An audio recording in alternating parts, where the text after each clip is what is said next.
Music is calming for Derek Hefner. Here, hip-hop beats with just the right ebb and flow help him forget about how he's faced violence and death several times. Hefner joined the Army in 1997. He was deployed and redeployed to Iraq and Afghanistan.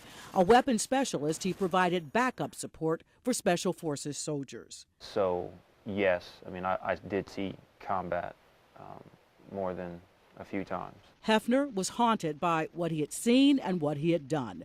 Shortly after leaving the Army in 2004, Hefner was diagnosed with severe post-traumatic stress. Literally inside, I'm like my own prisoner, if that makes any sense, because I feel like I have no control and I can't really do what I want or need to do. He can't because of the battle scars on his brain. These scans show the trauma associated with PTSD. The red areas show how activated the brain becomes.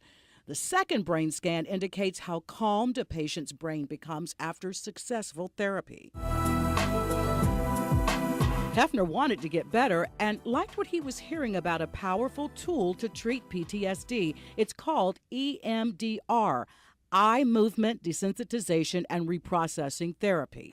Breathe out. What are you noticing? He found a local therapist. He asked his wife Heather to join him, and he allowed me to bring my camera into his session. This is his first session with Kim Gutjahr, a clinician who does pro bono work with veterans in Fayetteville. Here's how it works. Hefner follows Gutjahr's moving fingers while he focuses on a traumatic incident from the war. Let me know when you have it in your head. Oh, I have it. It's a painful process for Hefner, as the therapist keeps him focused on his feelings. That's where I needed you to go. One memory stirs up another and another. So I want you to pick an incident in Fallujah.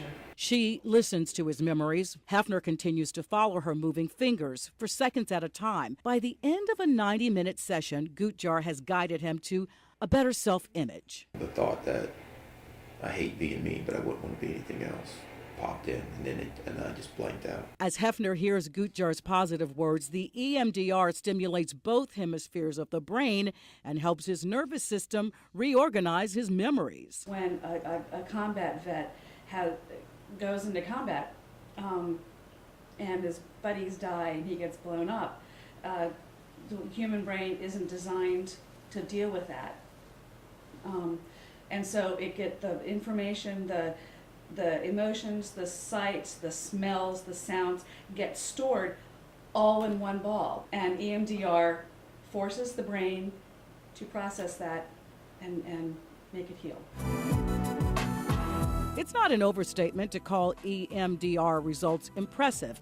The National Center for PTSD cites cases where one treatment, just one, has been enough to resolve complicated, deep-seated trauma. Fast-acting, favorable outcomes. You'd think EMDR would be the darling among treatments at VA centers across the country, including here in Durham, for veterans suffering combat-related stress. But it isn't. I'm not saying they don't know about it and that they don't think it's effective. Rather, it's just not considered top tier. I was literally told that every person asked, we just don't offer that here. They told me the same thing. Some offer it, some don't.